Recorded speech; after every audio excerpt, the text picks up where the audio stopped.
Disclaimer. இந்த video எந்த loan app, bank அல்லது ஃபினான்ஷியல் சர்வீஸையும் ப்ரமோஷன் செய்யவில்லை. இது கல்வி மற்றும் பொது தகவல் நோக்கத்திற்காக மட்டும். வணக்கம் நண்பர்களே, வெல்கம் டு விடி தமிழ்.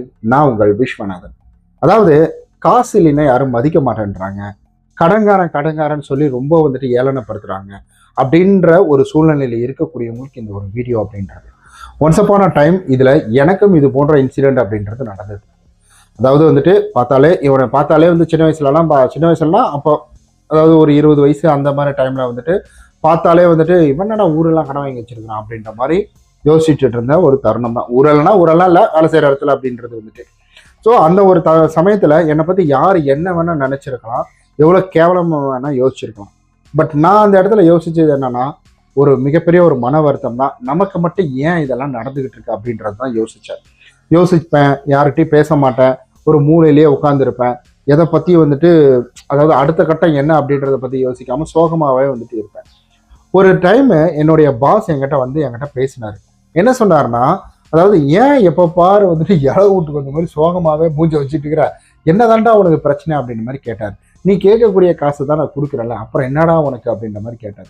அப்பதான் நான் சொல்லிட்டு இருந்தேன், இல்ல பாஸ் இது போல இந்த மாதிரி இருக்கு, ரொம்ப அசிங்கமா இருக்கு, இந்த மாதிரிலாம் நடந்துட்டு இருக்கு அப்படின்றது.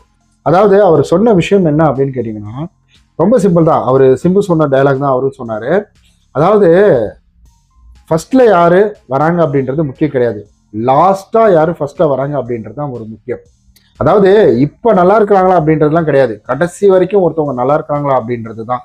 ஸோ நீ பண்ணிட்டு இருக்கக்கூடிய விஷயம் எப்படியாவது உன்னுடைய லைஃபை அடுத்த கட்டத்துக்கு கொண்டுட்டு போகணும் அப்படின்றதுக்காக நீ பண்ணிக்கிட்டு இருக்க. நீ கடன் வாங்குறதுல எதுக்காக வாங்கின? நீ லைட்டா அப்படியே ஜாலியாக சுத்துறதுக்கே, உனக்கு தான் எந்த பழக்கம் கிடையாது இல்ல, தண்ணி தம்பு எதுவும் கிடையாது இல்ல, நீனா அப்படியே ஜாலியாக ஊர் சுத்துறதுக்காக வாங்கினேன் கிடையாது. ஏதாவது ஒரு வகையில இந்த பணத்தை நம்ம பிசினஸ்ல போட்டு பெருசாக்கிட முடியுமா அப்படின்ற மாதிரி வாங்கினேன். ஸோ நிறைய பிசினஸ் அப்படின்றது பண்ணேன், அவ்வளவுதான்டா. இதுல என்னடா இருக்கு? நீ ஒரு தொழில் பண்ணணும்னு நினைக்கிற, அதுல எந்த தவறும் கிடையாது. தொழில் பண்றதுக்காக கடன் வாங்கின யாருமே இந்த இடத்துல அழிஞ்சு போனதா சரித்திரமே கிடையாது அப்படின்னு சொன்னார். ஏன்னா அவரும் ஒரு காலகட்டத்துல அப்படிதான் வாங்கினா, கடன் வாங்கி அவர் ரொம்ப கஷ்டப்பட்டு அவரை வீட்டை விட்டு துரத்தி விட்டுட்டாங்களாம். நீ ஊரெல்லாம் கடன் வாங்கி வச்சுக்க, நான் உன்னை கேட்டுட்டு ஊர்ல இருக்கவங்கள வராங்க, வெளிலப்படா அப்படின்னு சொல்லி அவரை துரத்தி விட்டுட்டாங்களாம். துரத்தி விட்டதுக்கு அப்புறம் அவர் ஒரு இடத்துக்கு, கோயம்புத்தூருக்கு ஒரு இடத்துக்கு போறாரு. அங்க போயிட்டு ஒருத்தர் வேலை செய்யறாரு. வேலை செஞ்ச ஹவுஸ் கீப்பிங் வேலை தான். அவர்கிட்ட வேலை கத்துக்கிறாரு. வேலை கத்துக்கிட்டு அப்புறம் என்ன செய்யறாருன்னா, சின்ன ஆஃபீஸ்லாம் இருக்கு பார்த்தீங்கன்னா, அதுல டெய்லி ஏதாவது துடைக்கிற வேலை, கூட்டுற வேலை, பெருக்கிற வேலை, அந்த மாதிரி வேலைகள் அப்படின்றத பண்றாரு.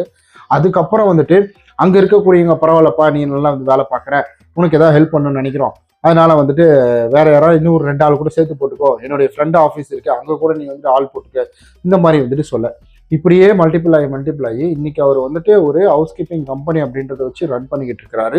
நல்ல ஒரு க்ரோத் அப்படின்றது இருக்குது. ஸோ அவருடைய வாழ்க்கையில வாங்கின கடன் அனைத்துமே எதுக்காக அப்படின்னு கேட்டீங்கன்னா, அவங்க ஏதாவது எக்யூப்மெண்ட்ஸ் வாங்குறதுக்கு, ஏதாவது பெரிய பொருள் வந்திருக்கா ஹவுஸ் கீப்பிங் ரிலேட்டடா அப்படின்ற மாதிரி, அதுக்காக தான் அவர் வாங்கியிருக்காரு. பட் வீட்டில் இருக்கவங்களுக்கு அது அவங்க எப்பவுமே சரிங்க, ஒரு வெற்றியை நோக்கி நம்ம ஓடிக்கிட்டு இருக்கிறோம்னா அதுல கண்டிப்பா தோல்வி வரும்.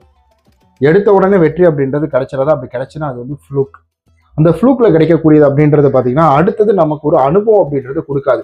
எல்லா விஷயத்தையும் நம்ம சாதாரணமா தான் எடுத்துப்போம். அதனால மிகப்பெரிய ஒரு தோல்வி பெரிய இடத்துல நீங்க முதல் படி ஏறும் பொழுதே கீழே விழுந்துட்டீங்கன்னா பரவாயில்ல, சந்தோஷம் தான், ஒரு பிரச்சனையும் கிடையாது.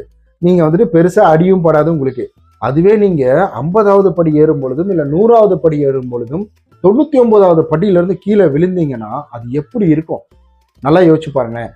அதனால ஒரு விஷயம் ஆரம்பிக்கும் போது நிறைய பிரச்சனைகள் வரும், அதை வச்சு நம்ம கத்துக்கணும். முதல் படியில எப்படி கால வச்சா வழுக்குதுன்னா, அடுத்த படியில எப்படி கால வைக்கணும் அப்படின்ற ஒரு அனுபவம் நமக்கு கிடைச்சிடும்.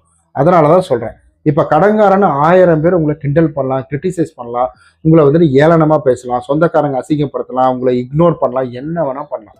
ஆனா ஒரு விஷயத்த மட்டும் புரிஞ்சுக்கோங்க, இன்னைக்கு இல்லைனாலும் என்னைக்காவது ஒரு நாள் உங்களுடைய லைஃப் அப்படின்றது மாறும். என்னுடைய லைஃப் மாறுற மாதிரி, என்னுடைய பாஸ் லைஃப் மாறுற மாதிரி மாறும்.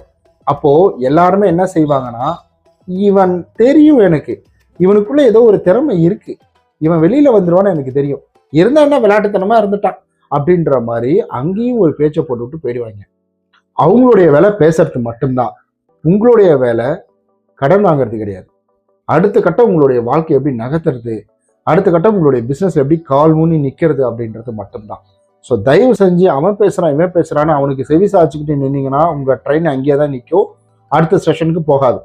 அவன் கூடயே அந்த ஸ்டேஷன்ல நின்றுட்டு இருப்பீங்க. அடுத்த ஸ்டேஷனுக்கு போகணும்னா அப்படி திரும்பிக்கிட்டு காது கேட்கல, கண்ணு தெரியல அப்படின்ட்டு போய்கிட்டே இருங்க, வாய் பேசல அப்படின்னு போய்கிட்டே இருங்க, வாழ்க்கை மாறும். இது என்னுடைய அனுபவம். நான் நிறைய பேரை பார்த்துருக்கேன்.